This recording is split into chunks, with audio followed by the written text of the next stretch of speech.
ಸ ಪದ ಸ ಪದ ಸ ಪದ ಸ ಗಸದ ಗಸದ ಗಸದ ಗಸದ ಗಸದ ರಿ ಗ ಮ ರಿ ಗ ಮ ರಿ ಗ ಮ ರಿ ಗ ಮ ರಿ ಗ ಮ ಪದ ಮ ಪ ಗ ಮ ರಿ ಗ ರಿ ಸ ಯೇಸು की वाणी जीवन ज्योति यीशु की वाणी आत्मा शक्ति यीशु की वाणी जीवन ज्योति यीशु की वाणी आत्मा शक्ति जो इस वाणी पे है चलता अनंत जीवन मुक्ति पाता जो इस वाणी पे है चलता अनंत जीवन मुक्ति पाता यीशु की वाणी जीवन ज्योति यीशु की वाणी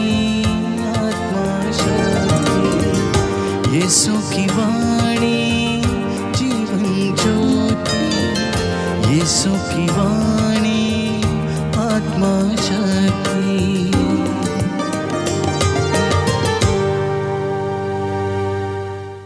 पहला पाठ संत यूहन्ना का पहला पत्र अध्याय 3 पद संख्या 22 से 24 4 का 6।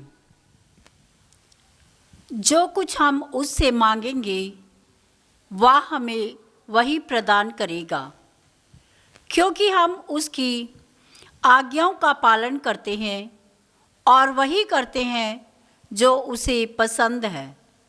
और उसकी आज्ञा यह है कि हम उसके पुत्र यीशु मसीह के नाम में विश्वास करें और एक दूसरे को प्यार करें, जैसा कि उसने हमें आदेश दिया है। जो ईश्वर की आज्ञाओं का पालन करता है वह ईश्वर में निवास करता है और ईश्वर उसमें। और हम जानते हैं कि वह हम में निवास करता है, क्योंकि उसने हमको अपना आत्मा प्रदान किया है। प्रिय भाइयों, प्रत्येक आत्मा पर विश्वास मत करो। आत्माओं की परीक्षा कर देखो कि वे ईश्वर के हैं या नहीं, क्योंकि जो आत्मा संसार में आए हैं उनमें बहुत से झूठ नबी हैं। ईश्वर की आत्मा की पहचान इसमें है, प्रत्येक आत्मा जो यह स्वीकार करता है कि यीशु मसीह सचमुच मनुष्य बन गए हैं वह ईश्वर का है। और प्रत्येक आत्मा जो इस प्रकार यीशु को नहीं स्वीकार करता वह ईश्वर का नहीं है और वही मसीह विरोधी है। तुमने सुना है कि वह संसार में आने वाला है और अब तो वह संसार में आ चुका है। बच्चों, तुम ईश्वर के हो और तुम उन लोगों पर विजय पाई है, क्योंकि जो तुम में है वह उससे महान है। जो संसार में है वे संसार के हैं और इसलिए वे संसार की बात करते हैं और संसार उनकी सुनता है। किंतु हम ईश्वर के हैं और जो ईश्वर को पहचानता है वह हमारी सुनता है। जो ईश्वर का नहीं है वह हमारी बात सुनना नहीं चाहता। हम इसके द्वारा सच्चाई के आत्मा और भ्रांति के आत्मा की पहचान कर सकते हैं। प्रभु की वाणी है। ईश्वर को धन्यवाद। प्रभु आप लोगों के साथ हो और आपकी आत्मा के साथ। संत मत्ती के अनुसार पवित्र सुसमाचार। हे प्रभु तेरी महिमा हो। स्वर्ग का राज्य निकट आ गया है। यीशु ने जब यह सुना कि यूहन्ना गिरफ्तार हो गया है तो वो गलीलिया चले गए। वो नाज़रेत नगर छोड़कर जबूलून और नफ्ताली के प्रांत में समुद्र के किनारे पर बसे हुए कफरनहूम नगर में रहने लगे। इस तरह नबी इसायास का यह कथन पूरा हुआ। जबूलून प्रांत, नफ्ताली प्रांत, समुद्र के पथ पर यरदन के उस पार गैर यहूदियों की गलीलिया, अंधकार में रहने वाले लोगों ने एक महती ज्योति देखी है। मृत्यु के अंधकार में प्रदेश में रहने वालों पर ज्योति का उदय हुआ है। उस समय से यीशु यह कहकर उपदेश देने लगे, पश्चाताप करो, स्वर्ग का राज्य निकट आ गया है। यीशु उनके सभागृहों में शिक्षा देते, राज्य के सुसमाचार का प्रचार करते और लोगों की हर तरह की बीमारी और निर्बलता दूर करते सारी गलीलिया में घूमते रहते थे। उनका नाम सारी सीरिया में फैल गया। लोग मिर्गी, लकवा, नाना प्रकार की बीमारियों और कष्टों से पीड़ित सब रोगियों को और अपदूतग्रस्तों को यीशु के पास ले आते थे और वह उन्हें चंगा करते थे। गलीलिया, देकापोलिस, यरूशलेम, यहूदिया और यरदन के उस पार से आया हुआ एक विशाल जनसमूह उनके पीछे पीछे चलता था। प्रभु का सुसमाचार है। हे क्रिस्त तेरी स्तुति हो।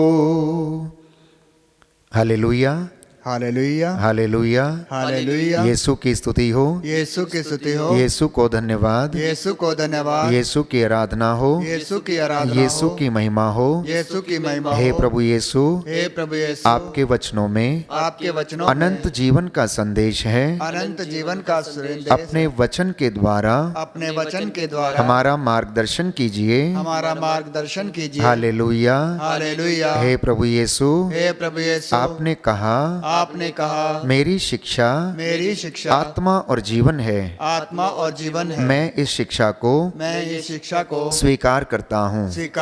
हालेलुया, हालेलुया, हालेलुया, हालेलुया।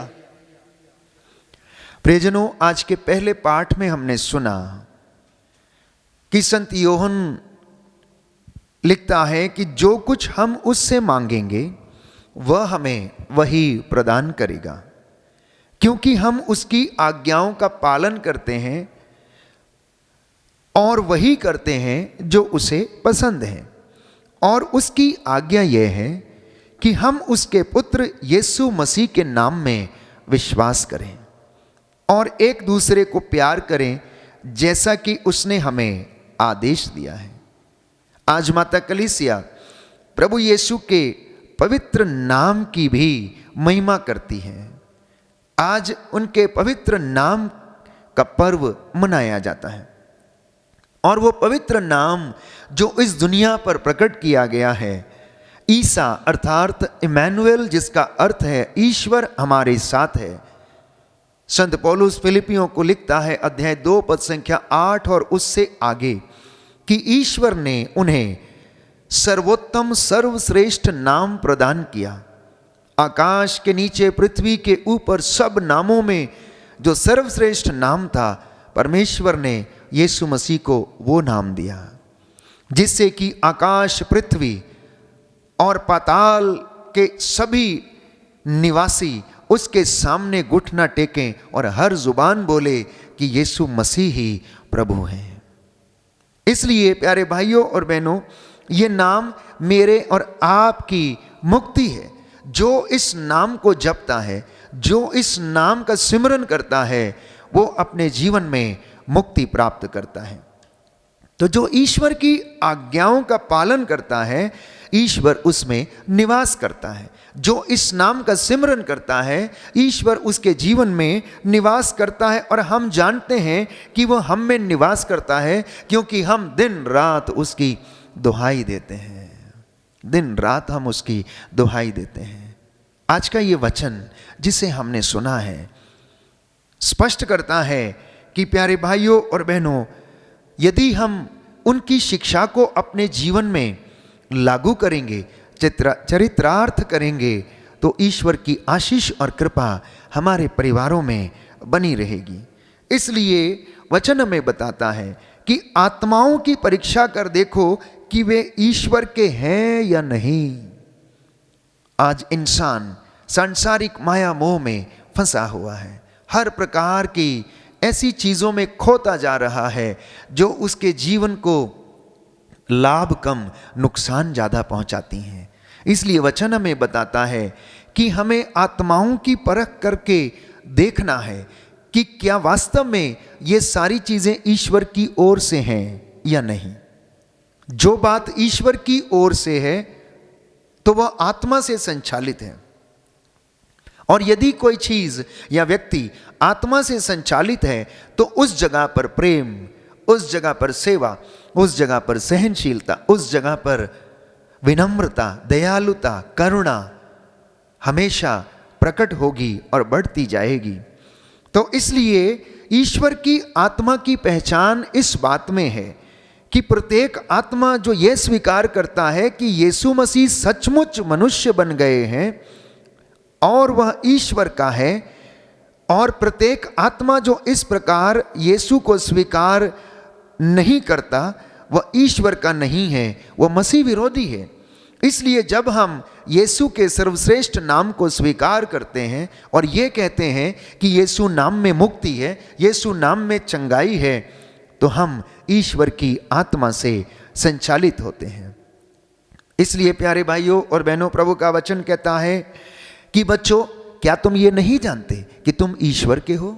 तुम ईश्वर के हो क्योंकि ईश्वर ने तुम्हें प्रेम किया है।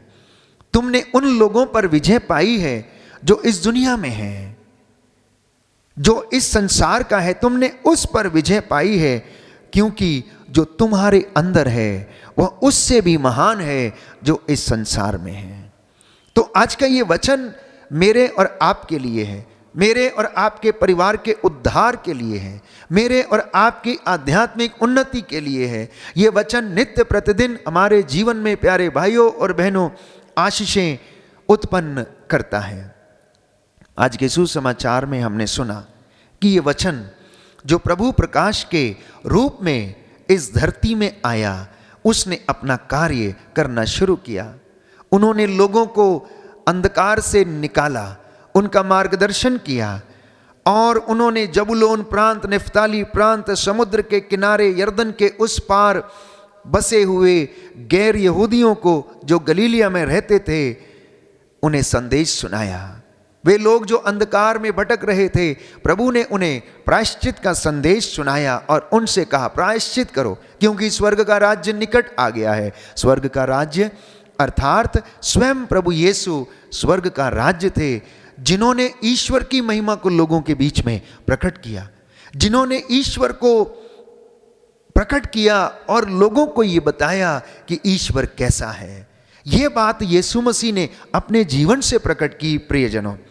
और आज के सुसमाचार में हमने ये भी सुना कि प्रभु यीशु जहाँ जहाँ गए, चाहे वो गलीलिया में हो, कफरनाहूम में हो, गलीलिया की झील के किनारे हों, सभागृहों में हों, लगातार वो यही शिक्षा देते थे कि ईश्वर में विश्वास करो, मुझ में विश्वास करो। जो विश्वास करेगा मुक्ति प्राप्त करेगा, और जो विश्वास करेगा ईश्वर की महिमा देखेगा। प्रायश्चित करो क्योंकि स्वर्ग का राज्य निकट आ गया है। इतना ही नहीं, जैसा कि उनके विषय में भविष्यवाणियां की गई थी कि वह जिस पर हाथ रखते थे वो चंगे हो जाते थे, उन्होंने अनेक लोगों की बीमारियों को दूर किया, उन्हें चंगा किया।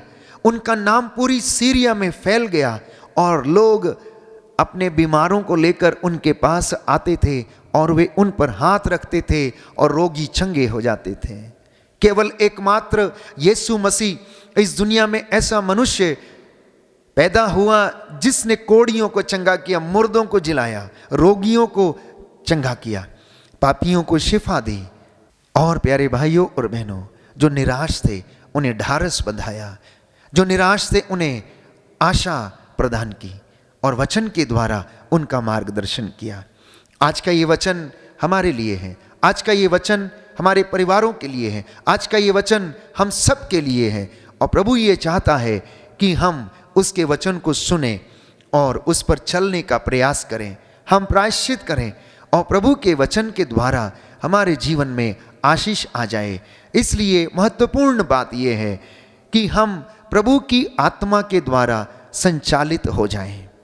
महत्वपूर्ण बात यह है कि हम अपना विश्वास उसमें प्रकट करें। महत्वपूर्ण बात यह है कि हम धर्मशास्त्र की बातों को अपने परिवारों में, अपने जीवन में धारण करें, लागू करें और उस पर चलने का प्रयास करें। आप जीवन में खुश रहेंगे, आप जीवन में सुखी रहेंगे, क्योंकि यीशु मसीह अपने वचन के द्वारा आपको और मुझे शांति और चंगाई प्रदान करता है। आइए हम प्रार्थना करें। प्रभु हमें आशीष प्रदान करे, आज का दिन हमारे लिए शुभ हो। प्रभु की आत्मा हमारी अगुवाई करे, स्वर्गदूत हमें संरक्षण प्रदान करें। आमीन। सर्वशक्तिमान शाश्वत पिता ईश्वर, आज के दिन के लिए, जीवन के वरदान के लिए और इस नए वर्ष के लिए हम तेरा धन्यवाद करते हैं। हे प्रभु, हमें सहायता प्रदान कर कि तेरी आत्मा हमारे जीवन में कार्य करे और हमें आशीष और चंगाई प्रदान करे, जिससे कि हम लोग प्रायश्चित के साथ जीवन बिताते हुए तेरी महिमा अपने जीवन में देख सकें। जितने भी लोग बीमार हैं, अंधकार की शक्तियों में हैं, शैतान के वश में हैं, इन्हें छुड़ाने की कृपा कर। अपने पवित्र लहू से इन्हें शुद्ध कर दे, पवित्र कर दे। शैतान के सारे बंधन तेरे पवित्र लहू से, वचन के द्वारा तोड़ देता हूँ। आज इनके परिवारों में शांति आ जाए, चंगाई आ जाए, तेरी आत्मा इनका मार्गदर्शन करे। आज के वचन हमारे जीवन में शांति और उद्धार लाए। हमारी प्रार्थना सुन ले उद्धार करता यीशु प्रभु के द्वारा। आमीन।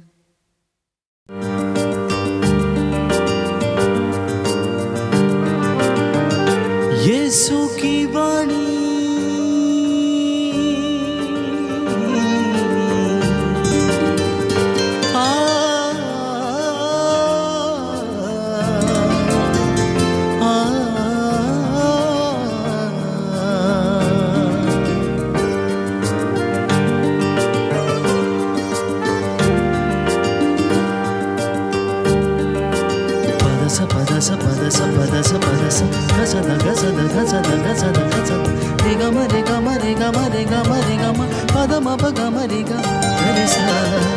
यीशु की वाणी जीवन ज्योति, यीशु की वाणी आत्मा शक्ति, यीशु की वाणी जीवन ज्योति, यीशु की वाणी आत्मा शक्ति। जो इस वाणी पे है चलता, अनंत जीवन मुक्ति पाता। जो इस वाणी पे है चलता, अनंत जीवन मुक्ति पाता। यीशु की वाणी जीवन ज्योति, यीशु की वाणी आत्मा शक्ति, यीशु की वाणी जीवन ज्योति, यीशु की वाणी